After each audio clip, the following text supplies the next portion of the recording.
আমি ইয়াকুত জাতের গরু পালন করি কারণ এরা খুব উন্নত মানের দুধ দেয়। এতে চর্বির পরিমাণ 7 থেকে 8% পর্যন্ত হয়। যেমনটা আপনারা দেখতে পাচ্ছেন, উপরের ছাদে কিছু বরফ এবং তুষার জমে আছে, কিন্তু ভেতরটা বেশ উষ্ণ, আর এই পাশগুলো বরফে জমে আছে। আপনারা দেখতে পাচ্ছেন ছাদ থেকে কিছু বরফের অংশ নিচে পড়েছে, এটা বাতাসের আর্দ্রতার কারণে।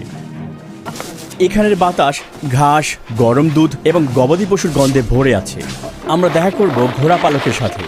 এখন যাচ্ছি ইয়াকুতি বন্য ঘোড়াগুলোকে তাদের প্রাকৃতিক পরিবেশে দেখার জন্য।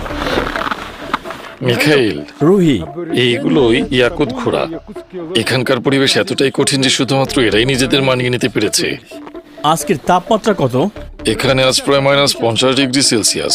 বাইরে দীর্ঘ সময় থাকা খুব কষ্টকর। আমরা খোলা জায়গায় বেড়া দিয়ে একটা ব্যবস্থা করেছি। ওরা বেশিরভাগ সময় স্বাধীনভাবে চড়ে বেড়ায়। এই ইয়াকুতি ঘোড়াগুলোর জন্য তাপিত আশ্রয়ের প্রয়োজন হয় না, কারণ এরা দিনরাত -70°C তাপমাত্রা সহ্য করতে পারে। সাধারণ ঘোড়ার চেয়ে এরা আকারে অনেকটাই ছোট, আর যেটা শীতকালে তাদের জন্য একটি ভালো দিক, কারণ ছোট শরীর মানে তাপ কম এলাকা জুড়ে তাদের শরীরে বিকিরণ ঘটায়। এই ঘোড়াগুলোর দেহ দেখতে অনেকটাই ফোলানো, মোটা চর্বির এবং গোলাকৃতি। এটা তাদের ঘন লোমের কারণে, আর তাদের খুরগুলো অনেক উঁচু। এ কারণেই তারা এত ঠান্ডা সত্ত্বেও এই জমাট মাটিতে তারা অনেকক্ষণ দাঁড়িয়ে থাকতে পারে। ওদের আটকানো হয়নি এখানে, শুধু খাবারের জন্য তারা এখানে আছে। তাদের শরীরই হলো খাবার। এটা ঘোড়ার মাংস, এখানকার মানুষ এটা খায়। যেমনটা দেখছেন এতে প্রচুর চর্বি রয়েছে। এটা একটা প্যাকেট, ঘোড়ার মাংসের প্যাকেট। একজন ক্রেতা এই মাংসের জন্য অর্ডার করেছেন এবং এটা এখন তার কাছে পাঠানো হবে।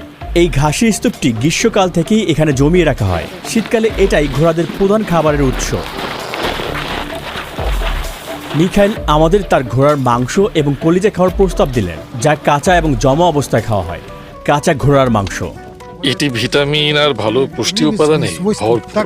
কারণ এখানে আমাদের ফল বা সবজি নেই, তাই আমরা মাংস থেকেই ভিটামিন নিই। খেতে বরফের মতো লাগছে। আমি এটা স্বাদ পাচ্ছি না, কারণ জমে আছে। এটা কলিজা। ওই মেয়েকনে জানুয়ারি মাসে দিনের আলো মাত্র 4.5 ঘন্টা স্থায়ী হয়। এখন বিকেল 3টা আর অন্ধকার নামতে শুরু করেছে, আর আমরা আমাদের দিনের কাজ শেষ করছি। গাড়ি আবিষ্কারের আগে পরিবহনের জন্য ব্যবহার করা হতো ঘোড়া, গরু এবং এইরকম রেইনডিয়ার। এই অঞ্চলের রেইনডিয়ার খুবই গুরুত্বপূর্ণ, শুধুমাত্র তাদের পরিবহনের জন্যই নয়, এদের মাংস, চামড়া এবং দুধের জন্য। গ্রামের কেন্দ্র থেকে প্রায় আধা কিলোমিটার দূরেই শুরু হয় ওইমিয়াকনের জমাট বাঁধা বন। এই গ্রামের অধিকাংশ মানুষের জীবিকা নির্বাহ করে পশুপালনের মাধ্যমে। আইভানের মতো কিছু মানুষের এটাই প্রধান আয়ের উৎস। আমি বনের মানুষ, এই ভূমিগুলোই আমার শিকার ক্ষেত্র।